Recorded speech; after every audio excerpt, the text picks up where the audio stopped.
Hey there, everybody, how's it going? Imagine this. You live in a coastal town who's just about to complete its 100 years, as in, you're having some sort of an anniversary party.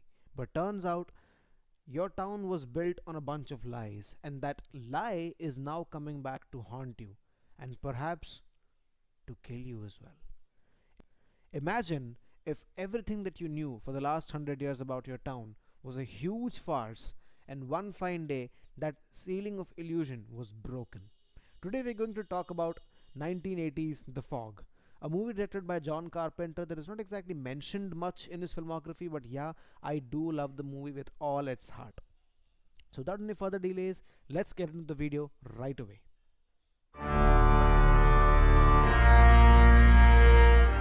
Hey there, everybody, how's it going? This is John Matthew, and you're watching CineManiacs 24/7, the channel dedicated to movies, music, physical media, books, video games, and pop culture. This is one of the videos that I had for Halloween planned long before in advance, and today, as I said, we're going to talk about the 1980 film The Fog. Turns out, this was a movie made by John Carpenter during his Halloween peak, and after that, a lot of movies like The Thing, Big Trouble in Little China, They Live, Prince of Darkness would all follow suit, along with Christine as well. The movie follows the story of a small place called Antonio Bay, which is like a coastal town, and turns out that this coastal town was not exactly based on colonial stuff as you would think, but in reality, a lot of things were suppressed when this town was made. And now, all those crimes and sins are coming back to haunt the residents, or let's say the descendants of those people who settled there. Things suddenly went worse.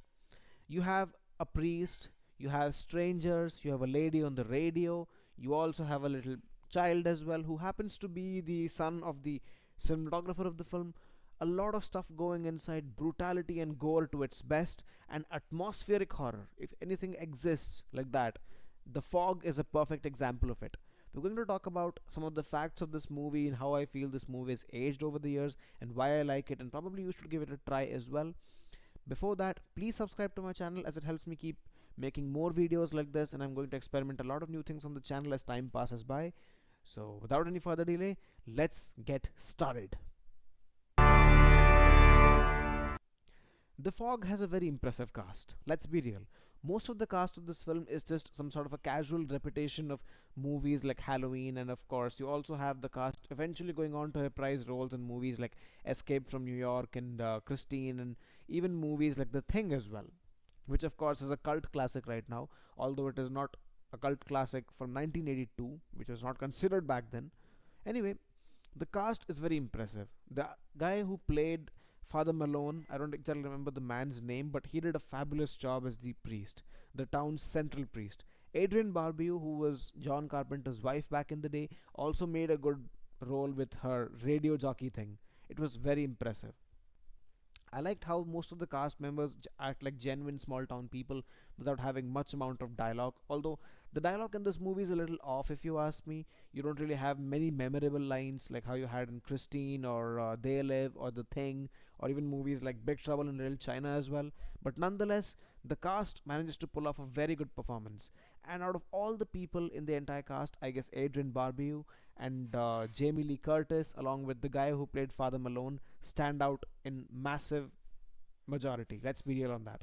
That concludes the point on the cast. I would now like to talk about the special effects and the horror feeling of this movie.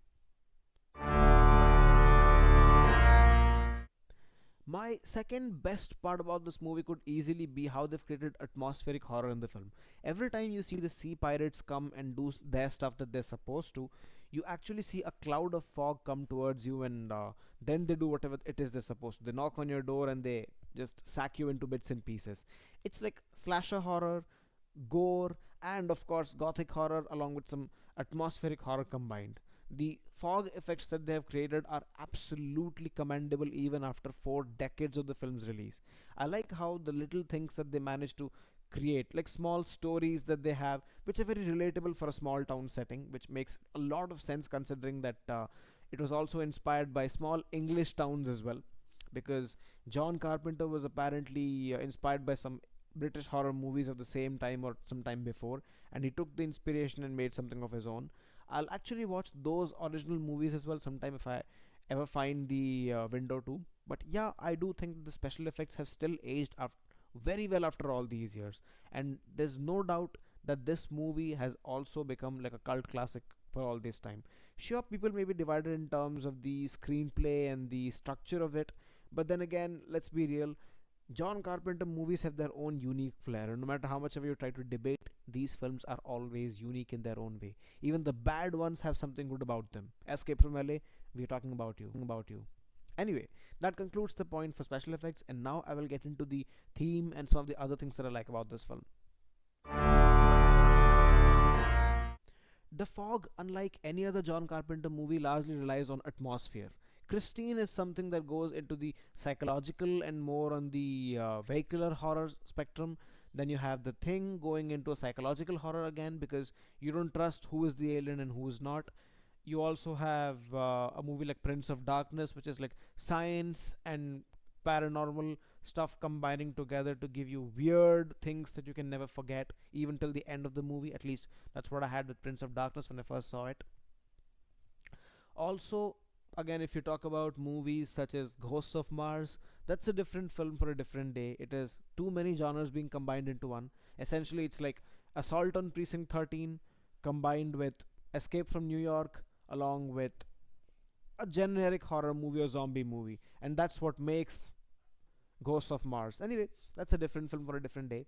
But if we only talk about the horror elements, or let's say the screenplay of the film, it looks okayish. The acting is brilliant, like I said, but the dialogues, again, not very, very memorable. Still manages to leave an impact though. I liked the performances of some of the cast members, like you know, the father, like I mentioned, and some of the other town folks. Looks really good. They managed to convince us that this is actually a movie made sometime during the 80s, and of course, that it is a real small town just before. So, yeah, all of these things make sense if you ask me in the grand scheme of things. And The Fog is definitely a very watchable movie and very different from most John Carpenter horror films, because it's filled with atmospheric horror and something that was never recreated again in the 2005 remake, which, by the way, is an abomination. Please, please, please never watch that movie. Its IMDb rating is enough to justify how bad the film was. With all that said, thank you so much for watching the video, guys. Please keep buying films on physical media. That's the best and the most amazing way to protect movies for long. Stay safe, bye bye, and keep scaring.